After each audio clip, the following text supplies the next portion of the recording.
Hey there. Welcome to Into the Fire. I'm Rob Reed, president of Bison Fire Protection. Every week we're going into the fire to pull out life lessons learned from frontline professionals and apply them to fire protection, fire safety, but most importantly, everyday life. This week we're talking a little bit about the ongoing curiosity and your need for knowledge and to be a lifelong learner. Hey there. Welcome to Into the Fire. I'm Rob Reed, president of Bison Fire Protection, and every week we go into the fire to pull out life lessons learned from frontline professionals and apply them to fire protection, fire safety, and most importantly, everyday life. This week, I want to talk to you a little bit about staying hungry for knowledge. Now, everybody learns something new every day. I mean, everybody. My grandma's 92 years old. She learns something new every day. But are you an intentional learner? Do you spend the time listening to podcasts, watching YouTubes and TED Talks, reading good books, learning a new skill, maybe even a musical instrument? I just took up guitar a few years ago. Finding the challenge there has been unbelievable. They are a very difficult instrument to learn.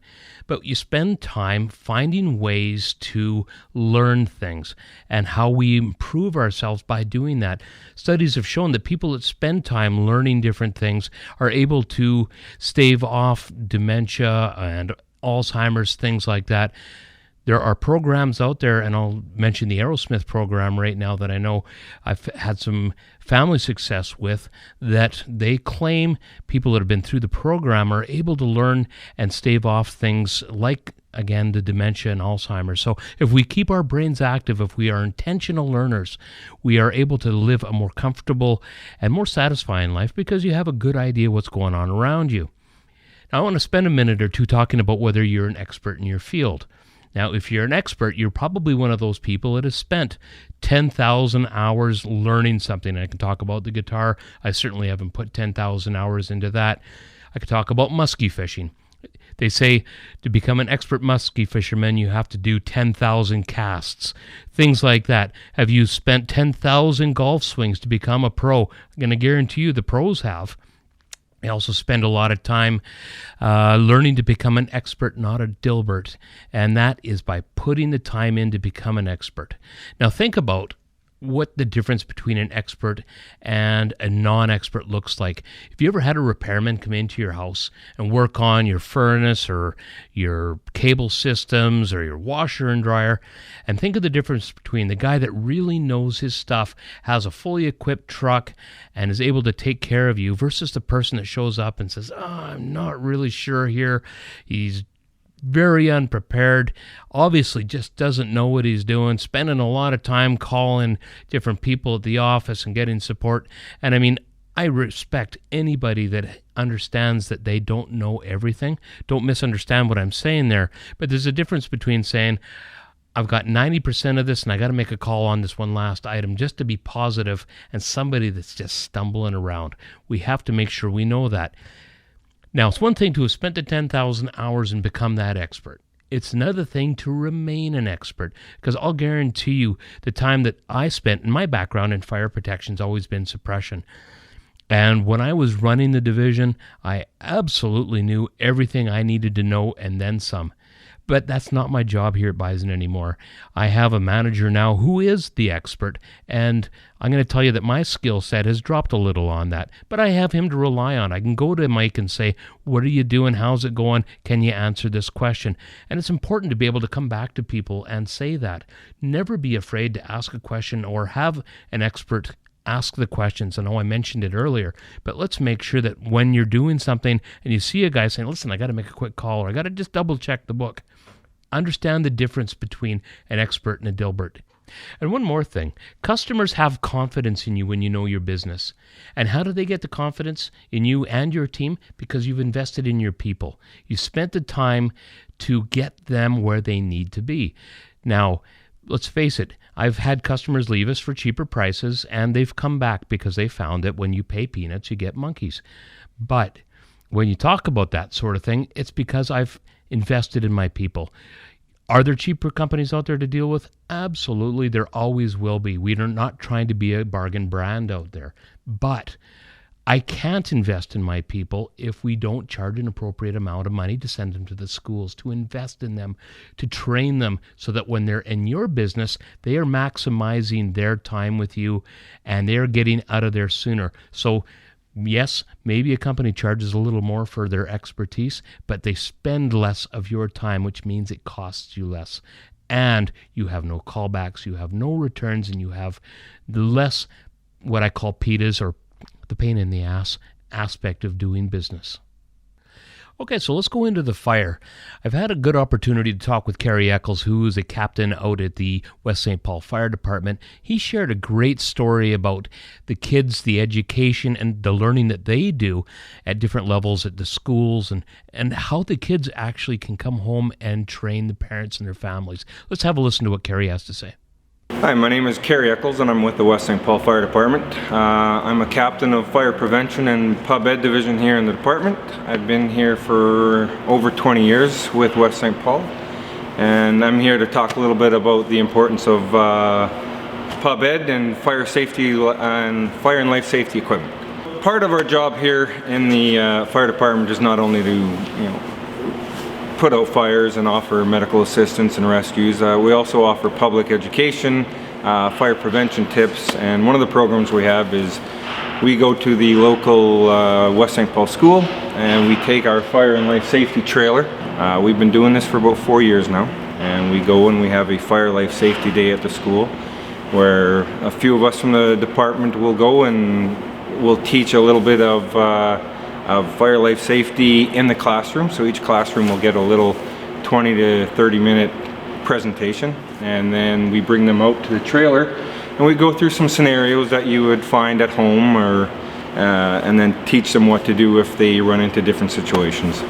We also smoke up the trailer because it's got pretend smoke in there, and let the kids crawl under, and they have a lot of fun. So one day I got this call from the owner of Community Safety Net. It said, "Kerry, we got this letter from this little girl from West St. Paul School." And if I remember right, she was a grade 2er. And she said she won the national contest. And the contest is not just a local contest, it's throughout the provinces. And it is, if the kids write in and tell us about the day that they have, they are entered in a contest to win an iPad. And this little girl won the iPad. So we contacted her mom, and her mom was extremely ecstatic, and the little girl was so happy. And the letter said was just talking about how much fun she had during the day, but was also talking about the lessons that she learned and the lessons that she taught her mom and dad when she got home. The mom wrote the letter because the little girl came home and said, "Mom, I want you to write this letter, but I want it to be in her words." So the letter spoke of what to do if she sees smoke, what to do if she hears the smoke detector going off, what to do if she sees flames, what to do if she can't find her mom and dad. Does she run around looking for them? Does she just go straight out and wait where she's supposed to wait, that kind of stuff. And the letter was very detailed, so it actually told us exactly what she was going to do in all these different situations at her house. So we know that she was actually getting the message that we were trying to portray to her. By speaking with the mom, we learned that, this isn't just a fun day for the kids, that the parents actually get educated as well, because the kids come home, they go, "Mom, Dad, we need to press this button, we need to test this, we need to do a fire safety plan." And as parents, as firefighters, we're also parents, so we know how busy people's lives are. You're running to hockey, you're running to baseball, you're running to swimming, right? People are working shift work. It's always in the back of our mind what to do about if we have an emergency in the house, but we always put it in the back burner, whether we're going to practice it with our kids, we're going to teach them what to do if there's an actual emergency here in your own home. So sometimes our kids come home from a day like this, like the fire safety day, and it's a good reminder to the parents, okay, we should do this kind of stuff now, because the kids are really getting on our cases to do it, which is a great thing. I want to thank Kerry for that story. with every story, there's a few great takeaways, and Carrie had a couple. One of them was always take the opportunity to learn from your kids and the areas you can learn from. But there's another takeaway. Remain curious. There's so many places where we can get knowledge, whether we're listening to podcasts. And these days I'm listening to all kinds of different things, whether it's John Maxwell's leadership training, or I even listen to Ryan Caligiuri's Cut the Crap. I'm listening to all kinds of different things out there these days and intentionally learning. I do a lot of reading with Patrick Lencioni and Simon Sinek, different things like that. There's so many areas that we can grow in business and improve ourselves. Now, make sure that when you're spending your time learning and growing, that you also spend a little bit of time enjoying yourself, because if every book you read is about leadership and knowledge, then you're maybe missing the opportunity to once in a while just entertain yourself with a good story. So I want to thank Carrie for the great story he just gave us, and think about the couple takeaways that we've had from today's episode. One of them being, of course, that not only can we teach our children, but we can learn from them. Carrie really emphasized that with us. The other one, of course, is to always remain curious. Always have that hunger for knowledge. Find the things that you like to listen to, you like to read. These days, I know myself, I'm listening to podcasts with Terry O'Reilly, Ryan Caligiuri, John Maxwell, things like that. Reading books, by Simon Sinek and Patrick Lencioni. There's opportunities to always be learning. Take that opportunity and expand your life and enjoy yourself. I know you learned something from today's episode. Do your friends and family a favor by sharing it with them. Together we can make your world a safer place. I'm Rob Reed, President of Bison Fire Protection. See you next week on Into the Fire.